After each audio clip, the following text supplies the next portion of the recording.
Hey everybody, this is Seamonkey, and we are here with Texas artist, cartoonist, and writer, David DeGRAND, and we are going to have a SIXER.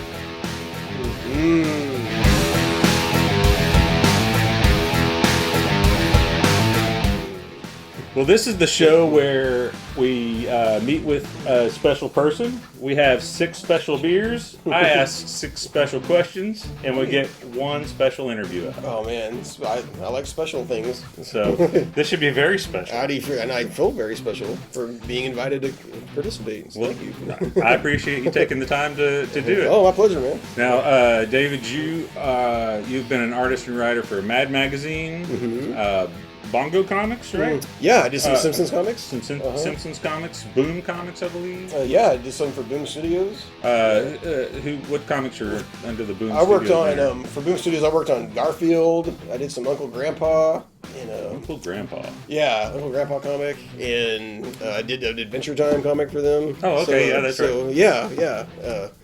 Yeah, and then I was one of the main things I contributed to was SpongeBob. That was my main comic I worked on for 5 or 6 years or so until it. Can you do the SpongeBob laugh? No, I cannot. I can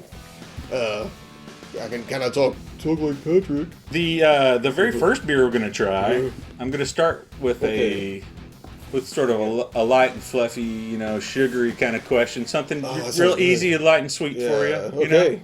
Yeah. So we might as well start off with what's called Snow Patrol. This one's by Martin House Brewing. I've got 3 from Martin House for us to try tonight, and the reason that I have 3 of them is because they just make interesting stuff, and we want interesting beers. Yeah, this is like a good end of summer treat. So this is cotton candy flavored. Oh man, amazing! Beer. Cotton candy beer. Cotton candy beer. Okay. Yes, this one is 5.2% ABV. Oh, okay. And let's see, it's only 10 IBU, so should be nice and sweet. Yeah. And anything too scary? Yeah, not very bitter or anything. All right. Okay, cheers. Thank you, sir. Try this one. Oh man, cotton candy. That's very sweet. Yeah. It still kind of tastes like beer. That's good. Yeah, I tasted the cotton candy first, and then I got the beer taste. It's almost kind of creamy too. I think is this a cream soda? It might be a cream ale or a cream soda. It does taste like like cream cream soda, obviously. But. Yeah. I like it. Very good. Well, right on. Well, for your first sweet and light and easy question, describe the David DeGRAND style to our viewers. Okay. And then also I want to know if crossing over to a different style, like when you do an Adventure Time or Garfield or SpongeBob, if that's more difficult for you or if maybe even less enjoyable. Good question. So it's kind of a two-part thing. So my style I would describe as like I'll just have to pull from all the influences that I have drawn from, and that kind of like turned into a soup in my brain and comes out as my style. Like it's very reminiscent of like the Ren and Stimpy show was the first big influence of mine, and then of course Mad Magazine. And then, like, especially Don Martin and Al Jaffe and Sergio Aragonés were my 3 favorite cartoonists from that. And and then a huge influence on me was Liquid Television on MTV and animated. And like and a lot of those were done by like a lot of the cartoonists from Raw magazine, the independent, underground cartoonists. Yeah. Okay. And so all that stuff. RA. The magazine of Egypt. Yeah. Well, no, that would have been. That's interesting. But magazine. But yeah, and so like so a lot of that stuff is what kind of. And so my style is kind of a combination of like underground comics with like 1930s Fleischer Brothers black and white rubber hose animation, and then underground comic books in like Mad Magazine, Ren and Snippy, and so it kind of in like a lot of that 90s Nickelodeon cartoon style has infused itself into my work, and so when I try to do stuff like for the good thing working on the SpongeBob comic was the editor Chris Duffy wanted everyone to bring their own style to it, so I could just kind of do my own thing with that, and I'm unfortunate. Like when I worked on the stuff with Boom, they were fine with me kind of doing my own style to it. I like to keep, they need to still look like the characters, of course. Right. But yeah, they were just like draw it the way you would draw. It didn't have to it doesn't have to be super on model, as long as they can tell that it's, it is Garfield and Odie and, and Finn and Jake and stuff like that. So, but on the occasion where I have had to imitate, I did one comic called Pig, Goat, Banana, Cricket for paper cuts. Right. It was based on the Dave Cooper, Johnny Ryan cartoon. It was on Nickelodeon.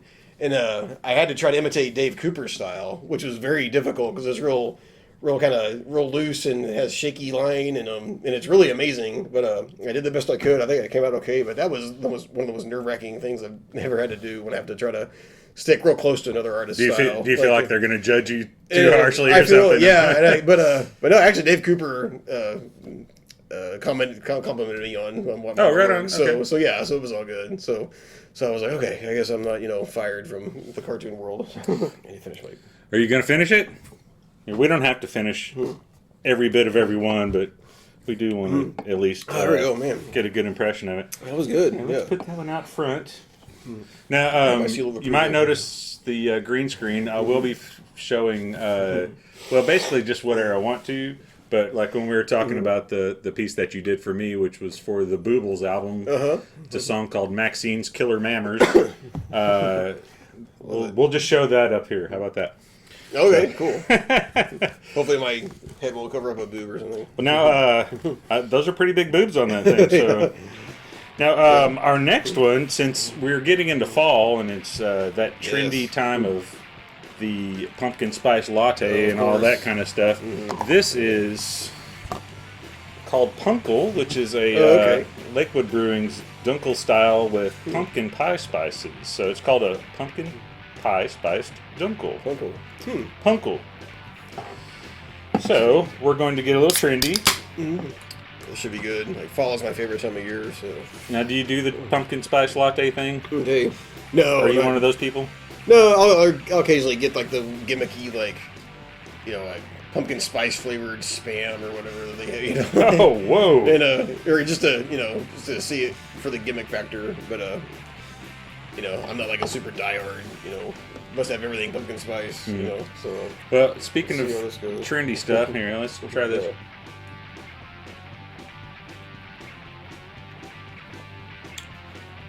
I was like eating like pumpkin bread, sort of. Yeah, I mean it's there. It's not super prominent. That's right. No, but it's definitely there. It tastes kind of like that nutmeggy, kind of taste. Yeah, right. A little bit of cinnamon, a little bit of that nutmeg. Very fall though, yeah. But it is very fall. Yeah. And the color, and it's got a little bit more body, kind of.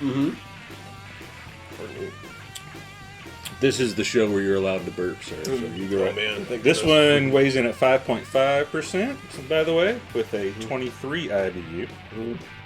So speaking of trendy stuff, I mean it doesn't really have to be trendy, but But you seem very in tune with pop culture, so I feel as I get older, I feel like I'm less and less. But I try to at least be aware. It happens. Like when I was doing stuff for Matt, I had to at least be somewhat aware of what people were watching and paying attention to. So, yeah, true. Yeah, yeah. What are the new TV shows? What's the hot new, like the Stranger Things and the Game of Thrones and all that kind of stuff. Right. It's like Well, if you were to describe yourself. Only using pop culture references, like it could be a character from a movie, it could be a line, it could be a favorite band, and they've got a song that just sums you up. Just anything in pop culture. The Kardashians, I don't care. Oh man, how do you sum up David DeGRAND only using pop culture? References? I would say if I had to pick something, that's tough because it go all over the place. But my favorite movie of all time is the movie Ed Wood, the Tim Burton movie Ed Wood, because I really relate to someone that is very enthusiastic about creating something, even if it's good or bad, And in his case, it was bad. A lot of times, I feel like what I'm creating is bad. Do you find yourself going No, I don't. I don't act like a weird Ronald Reagan impersonator like he was doing in that movie. But yeah, I saw that movie, when it first came out when I was, a teenager, and it made an immediate impression on me. It's like, if someone like that can still be enthusiastic about creating, even though everyone around him is telling him it's bad, but he still thinks he's having fun doing it, and the creative process can just be energizing like that. That was a big inspiration to me, and I've kind of carried that with me as because I've done way more bad art than good art, you know. Okay. I will say. And so, you know, but I'm still like, you know, I couldn't imagine not doing it, you know. So it's like, you know, I'd do it even if nobody gave me money to do it, you know, which people still give me money if you know. Yeah, I'm not saying I'm not going to work for free, but pay it. No, don't ever say that. Yeah. I'm going to edit that part out. But yeah, so like Ed Wood's enthusiasm for creation crossed with like R. Crumb's, you know, like needing to create art to remain sane. I guess you could be kind of how I best describe the way I, you know, create. I suppose. Yeah. Yeah. Hey, that makes sense. Well, let's finish this one. We'll get on to our next. All right. Yeah. Pumpkin-y. It's okay to get a buzz on this show, if you can even call it a show. As long as I can drive home still. Well, if you can't, that's what Ubers are for. Exactly. And Sunday mornings were made to go pick your car up at strange places, right? Yeah, I've been in that position many times. All right. Now this one is I've just got a crowler of this one. This is from Hot Fusion Ale Works. It's called El Gran Pepinillo. Pepinillo, which is a pickle pepper lager. So how many pepper lagers can Peter Piper drink? I don't know. I don't think I can finish this can. This one, we'll set this one aside when we try this. Yeah. This one's 5.8%. Okay. Let me see what the IBUs are on this. It's 12 IBUs, so we're still real low. It's an interesting odor. And this is a pickle pepper lager. I like pickles and I like peppers. All right. There we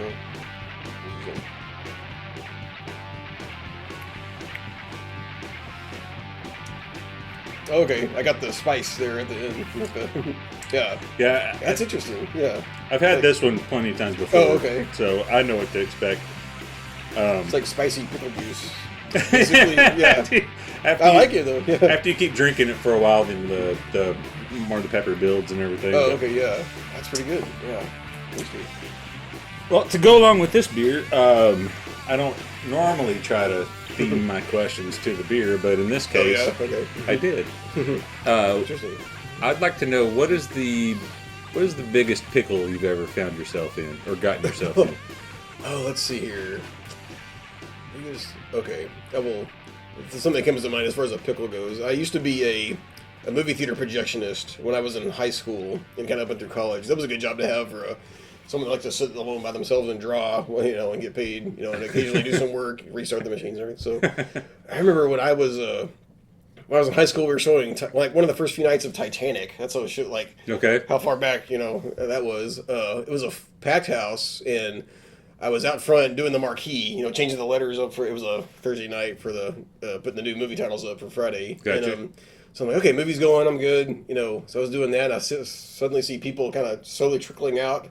No one's really saying there's a problem, but they're kind of like, I think the only manager there in person working. It was a real small theater in Weatherford where I went to high school. And so I'm like, okay, maybe something's going on. So I go up there and like the projector is burned or has melted the film, has torn it up, and it was like right at the last 10 minutes of the movie. Oh, nice. So yeah, and so then like in some reason the film sat on like this thing called a platter. The platter was spinning around and shooting film everywhere. Like ribbons of it going all over the place? Yeah, it was like it sits flat and it was like kind of, and as time has gone on, it's probably gotten worse in my mind. But right. It seems like it was just this horrible mess of film. I had a bunch of angry people that didn't get to see the last 10 minutes of Titanic, and I was like 18, 19, you know, still like awkward around people. So I'm like handing out free tickets and doing my best not to cry and trying to fix the film. So, and I had many, you know, I was a projectionist for quite a while, and I had other instances like that. That's the first one that I remember as being like a truly horrifying experience, you know. Where you were stuck and it was your responsibility. You had to fix it. Yeah. So, yeah, that was pretty bad. You know. So, yeah, that was quite the pickle it was. Quite the spicy pickle. Yeah. Let's drink some more pickle. That one was a little different kind of experience. I don't think I've ever had anything quite like that, yeah. Well, good. That's what we want. We want you to have new things. You tell us new things. We give you new things to ingest. Yeah. Our next beer is the Tropical Salty Lady from Martin House. I like the picture on the front. They tell me that that's her like robes or whatever, but that's what they say. Suspiciously, it looks suspiciously, like a nude woman, which is awesome.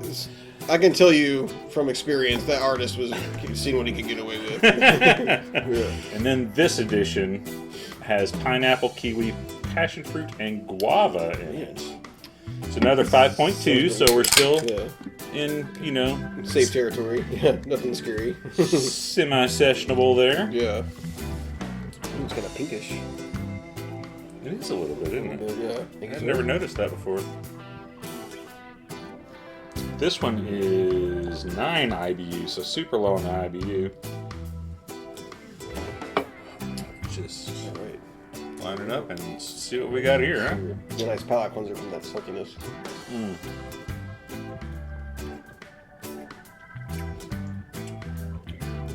Aha! It's got a kick, like kind of like a sour. It's got that tang to it, doesn't it? Yeah. It actually goes well with that pickle one, sort of like. Oh, you think so? Right, kind of. Well, no, I wouldn't mix it, but like it kind of not goes well, but kind of almost that same flavor palate. I don't know if that's a. Yeah. Okay. No, I understand. I don't know what it hits your palate kind of the same way. That tanginess and that tanginess, a little bit of the salty. Yeah. Yeah. Right. I dig it. Not as sweet as I was thinking it would be. But right. Not like the cotton candy one. Right. Yeah. It's quite a few steps away from that one. It's almost like. Like when your mom would get that juice cocktail thing or whatever. 64 ounce tastes jug. Tastes a lot just like grapefruit juice, kind of, for some weird reason to me. It's kind of like. It's really a lot like juice. Yeah. Yeah, just like my kids have it. Yeah, that's what I was about to say. If the kid's acting up and you want them to go to bed, have your juice, kids. Yeah. Well, to go along with this beer, as I did with the last question, and I said I don't usually do that. Oh, I like the theme questions. What have you found this is a two-part, too. This is how I cram more questions into just 6 beers. I like it. What's the last thing you got salty about?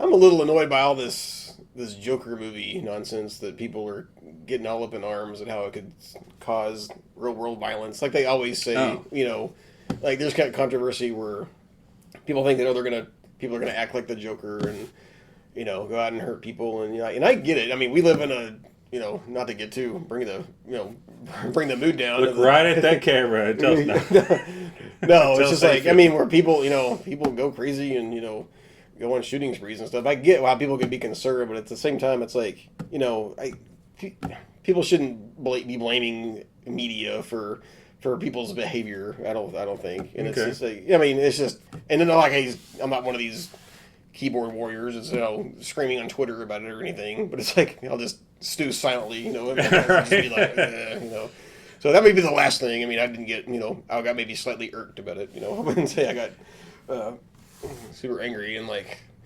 I'm trying to think what else. Anytime you had to get salty with the client. Let's see here. I've been lucky with where you had to kind of like throw a little seasoning on what you're telling them to get your point across. Yeah, I've been lucky with. I've worked with pretty good art directors and editors that know what I.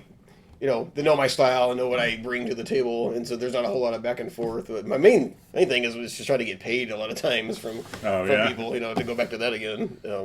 So, and I hate to I'm super, I'm real low key. I hate to be a big pot stirrer, and I'm just kind of like, when I send an email, I'm like, hey, could you check on my paycheck, see if it's. I don't want to make you mad, So it takes a lot for me to get really. It takes a lot for me to get really salty, But okay, So that's probably a pretty disappointing answer, but no. I tried to. I mean, I was trying to pull out something salacious, but if it's just not there, it's not there, Yeah, I mean, there's a lot of things I get irked about. I do get. A lot of times, I'm a big movie guy. I'm probably more of a movie guy than like a comics guy. Weirdly enough, that's my big geek out thing. And when I see, people like, people upset over like the new Star Wars movies because they don't think a female lead character is what the movies are about or whatever they got upset about. Yeah. You know, it's things like that where I'm like, you know, I can right understand the you're ruining my childhood, people. You know, it's like that kind of stuff. I'm just like, man. The only ruining my childhood that I give any credence to is Greta Thunberg. Did you say her name? Thunberg, yeah. Yeah. That's. I'll give her some points for the ruining my childhood thing. But, Yeah, right. but not over Star Wars or like she has a genuine thing to be concerned about. Yeah, no. Now, the second part of this question, while we finish this beer off, though, is if you were stranded on a tropical island, so you went from salty and tropical, Nice. what would be the one thing that you would hope to be stranded with to keep you kind of going or sane or entertained or? I could go the safe route and say, of course, my wife and children, you know. But if we're, you know, but I thought of that earlier when I was answer. you know, like putting the questions together and stuff. I thought of that earlier, and then I thought, but then that'd kind of be cruel too because now you're stranding them on a desert island. Well, I mean, because I would need something to eat after. Well, I did say tropical island, so there's going to be plenty. Oh, so we got pineapples and so okay, you'll so be that able wouldn't to be a live. concern. Okay, so we can make like a tree house out of, you know, bamboo and coconuts and. But something. So pick one thing that you get stranded with, though. Like if your ship went down and one thing made it on safely to the island Not with live you. without. It would probably have to be. Oh man, I don't want to be like probably like a sketchbook and a pencil, you know, because if I can't draw, then like that's when I get truly crazy because I need an outlet for for this nervous energy that I carry around in my brain, you know, barring that, if that got too wet on the boat, you know, probably my probably like dry it out. Okay. Oh yeah, there's sunlight and whatnot. I always going back to when I was 10 years old, I always had my Game Boy playing Tetris. You know, if I could have that, that's a good, way to keep me sane. Okay. So, Game Boy hadn't been a thing in like 20 years, at least. So. And I guess in this question, since it's a whole fantasy question, then you can say, Game Boy and the batteries don't ever die. Okay. But it has Tetris on it, right? It's solar-powered Game Boy. There you go, yeah. Why not? Yeah, or like Mario Brothers. Because you can make your own paper out of like palm trees and stuff, right? Or something. I would imagine so, yeah. That's true. Yeah, I need to learn to be the more... last kind of paper I would doodle on is palm tree paper. Yeah. I need to learn to be more innovative. I'm hoping maybe just don't get on any boats that are going, I don't think I would last very long on a desert island anyway, judging by my answers. Well. Yeah, so... okay. All right, what else can I bore you with? Yeah. Okay, what we got now? Our next beer, now we're going to start getting serious here. This is from Community Brewing over in Dallas, and this is their Legion, which is an Imperial Stout. This is the Irish Coffee Legion. So it's got coffee in it, and it was aged in Jameson barrels. Jameson Irish whiskey barrels. This one comes in at 12.5%. So we are over doubling our previous ABVs, and 70 IBU on this one, which with the rest of the beers that we've been drinking sounds like a lot, but in an Imperial Stout like this, it's really not going to be bitter or anything like that. Certainly smell the coffee. And I've seen this one, people looking for this one, so this one might be a little coveted. All right. Okay. Hot smell. It's got great coffee on the nose. Oh man, yeah, very. I taste coffee over any other, more than beer. Mm-hmm. That's good. Yeah, it's just like a good dark cup of coffee. Yeah, it does. Can you taste the whiskey? Mm-hmm. I can get that too. Yeah. Yeah, but the coffee is the strong. I think the strong stand out. Yeah, that's really good. Kind of I taste the creaminess a little bit, like the Irish cream. Man, that's tasty. You could start off the morning with that. It's probably not the best. That's probably it, yeah. Still wake up, pour one of these. Yeah. Enjoy your morning, have a nap. Yeah. That sounds like a perfect day to be. That's really good. You picked some good beers, man. Hey, I tried.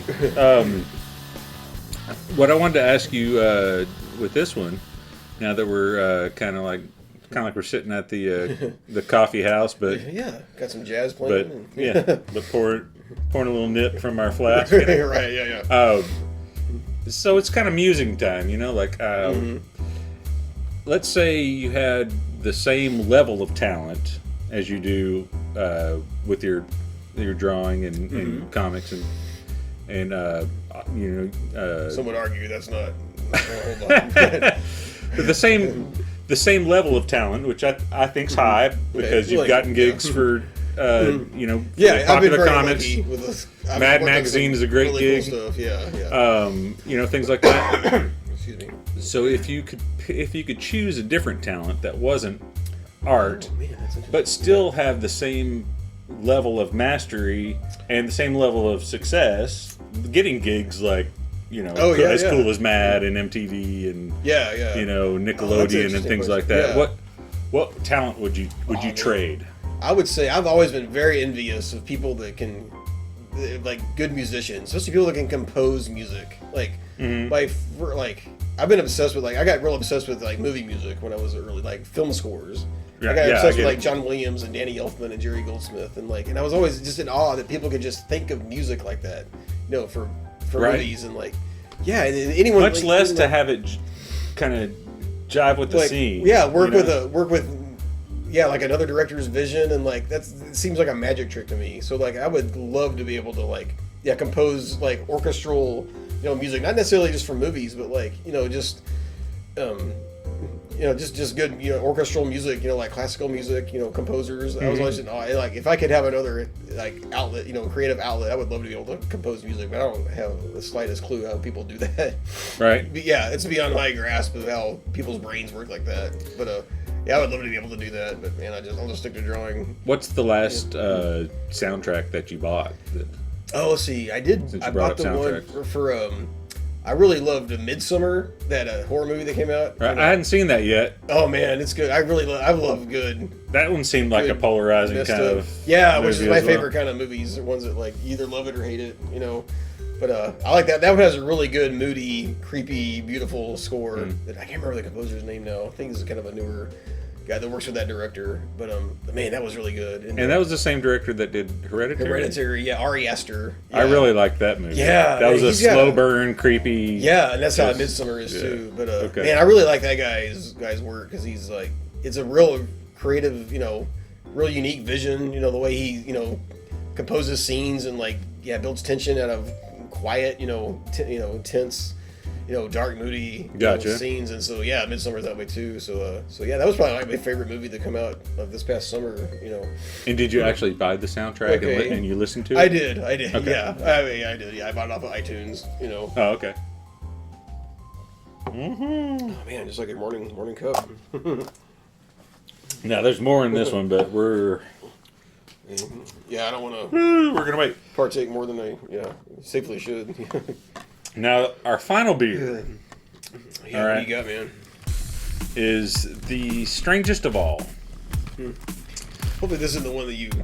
Hey, I think you mentioned a really weird one when we were corresponding. I did mention a really weird one, and this is a really weird one. Okay. This one is also Martin House, and this one was released only in their tap room. Once Texas finally came up with the rest of the nation, and we got our beer to go laws reformed, where you could buy beer to go from breweries. Martin House does a lot of limited release barrel aged series things and stuff like that they'll release. But this one was tap room only, and they have fantastic artwork on these things too. By the way, you'd be interested in that. This is called Azathoth. That's a mouthful. This one is a 16%. 16% ABV Imperial Ale, brewed with menthol and squid ink. Squid ink. So, you've definitely seen. Not only is it 3 times as stronger than anything we've had before this, It also has menthol and squid ink in it. Oh, wow. Menthol. Look at that color. Oh, it looks inky. Yeah. That's a... I could draw with this beer. Almost. That's... I don't know what to think of that color, really. It's amber with like someone literally dipped like a... It's kind of like a paintbrush. Like you clean your paintbrush. Right, yeah. Water. Yeah, I've had many when I would do watercolor paintings. This is what my water looks like. Yeah, this is watercolor paintbrush cleaning water. Yeah. Oh, here, let's cheers on that. Oh, then. yeah. It smells like... Oh, boy, that is menthol. Oh, man. It Smells like a fresh pack of Salem's. Yeah, just opened. It smells like a cough drop. Cools. Yeah.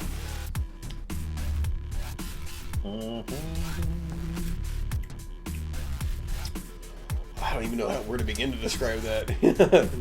It's minty, and I guess I'm tasting the squid ink. I don't know what my reference point for that would be. It's like, what the... I don't even know if squid ink really has too much of a flavor. I don't know what I would think it would be like. I don't know what squid would taste like other than calamari. Right. It doesn't taste this like doesn't calamari. taste like calamari. No, I just taste, like It's mentholy... It's almost like cough medicine. What do you think of that? Yeah, that's what it smelled like, a cough drop. Like a Ricola or something. It's like someone poured some tussin on it. Yeah, a little bit. But it's not bad. Like, it certainly would... I'd rather drink this over cough syrup, that's for sure. Yes. This one has some sweetness. And what was the... this was 18 IBU, so it's not... It's got a sweetness to it, and it's not real bitter like a cough syrup. Always hit you on the back of your tongue. And this isn't like drinking NyQuil, if anyone's like wondering. Well, but I bet it kind of is though. Yeah, at 16%. Have the same effect of it, yeah. That's very interesting. That one is very interesting. I'm sure I've got a very interesting look on my face. Yeah. Yeah, me as well. I went up to Martin House when they released this and waited outside and bought a 4-pack and have been holding it till this interview. Oh, okay, man. Well, thank you for having me be the one to partake of it with you. Yeah. And again, I do have each one of these, except for the Hop Fusion one, since that's a big growler. But I do have each one of these for you to take home. Oh man, awesome! If you enjoyed it, so I will. Yeah, next time I need to get a good night's sleep. So now for our final, I guess, proper question. Yeah. All right. See, over this disappoint you further. Extremely strange beer that has actually just kind of kicked me in the head. Okay. I just felt the actual effects. It's like a of menthol this beer. alcohol punch to the face. Yeah. You did just mention that you really love horror movies. Yeah. That's my favorite genre. And so, for me, 3 main horror figures always pop to mind, which is Jason Voorhees, Absolutely. Freddy Krueger, and Michael Myers. Yeah. Right? I would add So, like. no. Go ahead. These are the 3. Okay, so that's untouchable. David DeGrand, Who would I add? Marry, Fuck, Kill. Okay. Oh man, this is funny. Okay, I would probably marry Michael Myers since he seems to be pretty quiet and easygoing. Okay. Get a pretty, I think, steady relationship there to be had. He wouldn't argue. He would. He's still there. He'd 20 kill years annoying later. people. Well, they would all do that. I'd probably kill Freddy because after a while the wisecracks just get a little bit kind of. Okay. That's enough. Okay. It's like, you're, cool gimmick with the glove and stuff, but man, just the jokes can just get pretty good. So. Okay. And I guess I would. I guess I'm effing Jason Voorhees. Wow. Yeah, man. That's disturbing. That's real disturbing. You put me in a tight spot there. I had no other choice. But, I don't know if Jason's spot is how tight Jason's spot is anymore. Poor choice of words. Womp womp womp. Yeah, there we go. So now we know what David would do, and that would be Jason Voorhees. I have a feeling those answers is are going to come what back he to would haunt do. me in a courtroom or something one day. Let's hope that's not the case. Yeah. See what squid ink does to my brain, people? That's what squid ink does. Now we figured it out. Makes you want to have sex with Jason. Whoa. Whoa, geez. Yeah, how much alcohol per volume? You better bottoms up on that one if you're having sex with Jason. Oh, yeah, I would need a 6-pack of that stuff. Oh, man. And bottoms up might have not have been the But yeah, that's a good question to you people out there want a question to ask at your next Halloween party. There you go. Yeah. All right. Well, oh man, you took that one down. I think I'm gonna set this one. Beat you. Yeah. Well, I do want to note that I have these two left, and David. Did I drink more? And David has absolutely none left. And when I first thirsty, when I first asked you, you said, "Oh, I'm not that big of a beer." I'm usually not. I'm making up for my lack of casual drinking. There you go. Well, you picked some really good, tasty beers. Like I guess I've been drinking skunky, gross ones. Well, that's also something that's fun about doing this is that you can open up to a world of it kind of opens up things a little bit and say, "Oh, I didn't know beer actually could do that." Yeah, so. yeah. I didn't think you could do salty, tropical, right, beer. Exactly. It's like, yeah. Thank you for widening the horizons for me. Great. Then I've done my duty, America. Mm-hmm. Yeah. So, well, man, thank you. Sure, thank you. All right. Now, I always like to end with what I call that one thing, which is it's that one thing that you personally would like to get out to anybody that's watching, and that could be it could be a rant. It could be like, I've done interviews before, and no one ever asked me this question. I've just been dying to answer this question. Or it could, be something that you're plugging if you've got something going on that you want everybody to know about. Oh, okay, yeah. What's that one thing? Well, I will say, I could plug something. I can't really. I've had too much beer. I can't remember the stuff to plug now. But Jason Voorhees. I've been plugging him apparently. I will say what I would like for people to know is to I think it's important for people not to be afraid to be creative, because I feel like a lot of times, especially as people get older, creativity seems to be, I guess the world we live in kind of beats creativity out of people, and it's I don't think people are encouraged to be creative, they say, get a practical art, not a practical art degree, that doesn't exist, a practical degree in college, people will say, don't major in art, or don't waste your time making music, or there's no money in that, or there's no money in comics, which is really not. But but I will say, if you want to do it, then do it. Because if someone like me can earn a living drawing weird monsters picking their nose and farting and all kinds of stuff, then it can pay off. And being creative is the most one of the most human things you can do, animals can't draw or, make music. So I try, when I do give talks at schools, I always tell people tell children, if you want to do this, then keep doing it. Drawing is fun. It's a way to express yourself, and, don't tell people to not do it for practical reasons, so, I know I'm rambling now because I'm a little bit drunk, but yeah, that's what I want to get out to people is don't be afraid to be creative and, put your work out there and, who knows, so yeah, if I can leave the world with any message, then I think it would be that. Right on. Be Ed Wood, people. Find your inner Ed Wood, and hopefully your life works out better than his did. But Tim Burton made a movie about him, so I guess right. Say that it was all bad. So. Well, cool. Yeah. David DeGrand, thanks for joining me. Thank you so much. It's been a pleasure. Man. This was great. Yeah. Thanks for all the beer. Thanks for the great questions, and I'm sorry I hope I didn't bore your audience to tears. No, it should be a beer. No, that was it was great getting to know you. And, thank you, man. I've really enjoyed your art. Yeah, thank you so much. If you'd like to check out David's art, go to degrandland.com, which is DEGRANDLAND.com. Yes, sir. That's it. And check out his art. He's got plenty of examples from his comic books, from Mad Magazine, from your personal sketchbook. Sketchbook stuff? Yeah, I've got children's books I've illustrated. Right. Trust me around their children, apparently. The zombie thing. I saw that. That looked pretty cool. Zombie book, And check him out follow him on Facebook and Twitter and Instagram and all that stuff. All that, yeah. David DeGrand, everybody. Thanks a lot for joining me. Thank you, man. Appreciate it. All right. Had fun. Yeah. Is that a good way to end? How do you end the scene? I don't know. That's not it.